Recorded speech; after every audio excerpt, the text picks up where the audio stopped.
afternoon, the teacher is trying to get some response from me.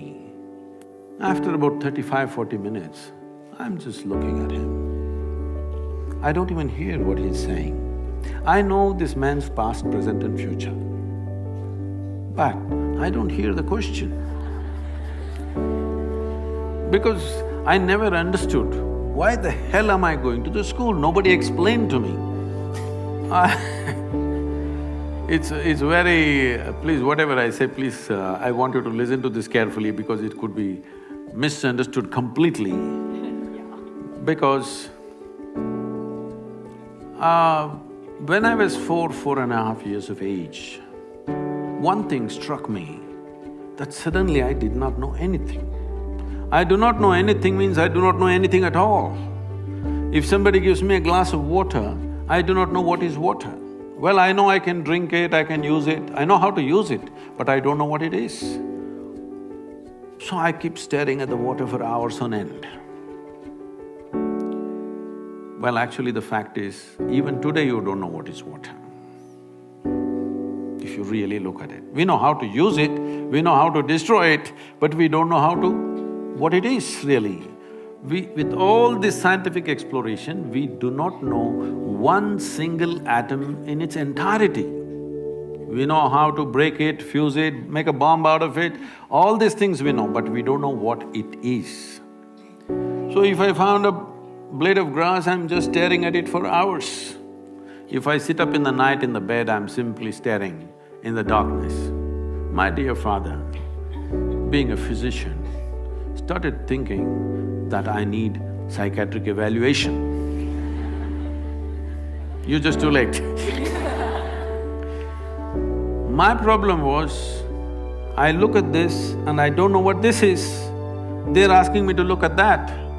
I just cannot shift my attention, I'm just looking at this. In this condition, they sent me to school.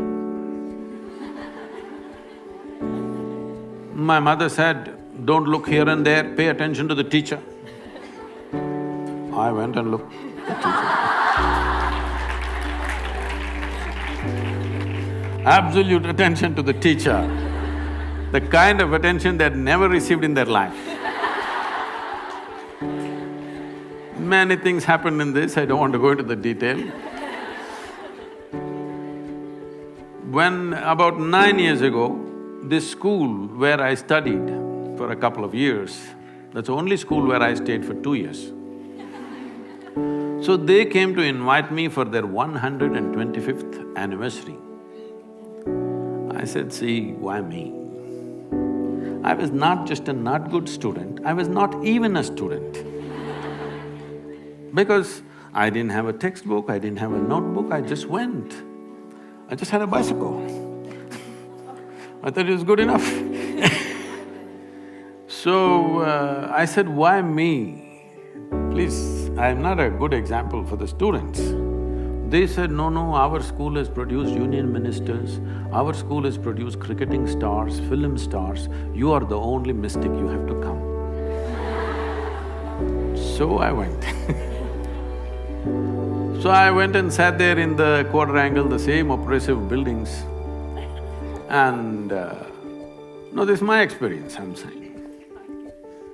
And suddenly I looked at this particular classroom and I remembered, I was 12 years of age. One afternoon, these are times when I don't speak for many days, because when you don't know anything, what to say?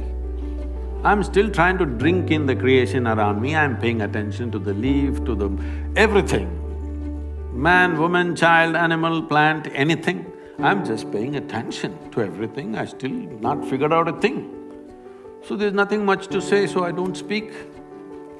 So at one point, my father put me through speech and hearing test, thinking I cannot speak. This is the problem of a physician.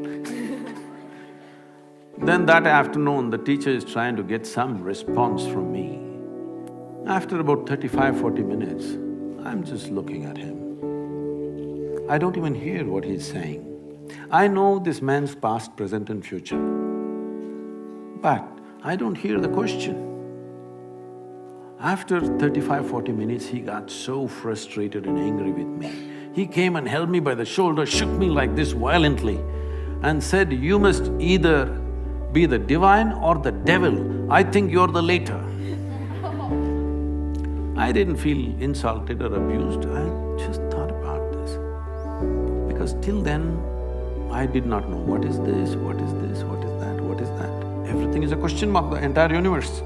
But I knew one thing, this is me. This guy confused me about that also. I just looked like this. Is this divine, is this devil?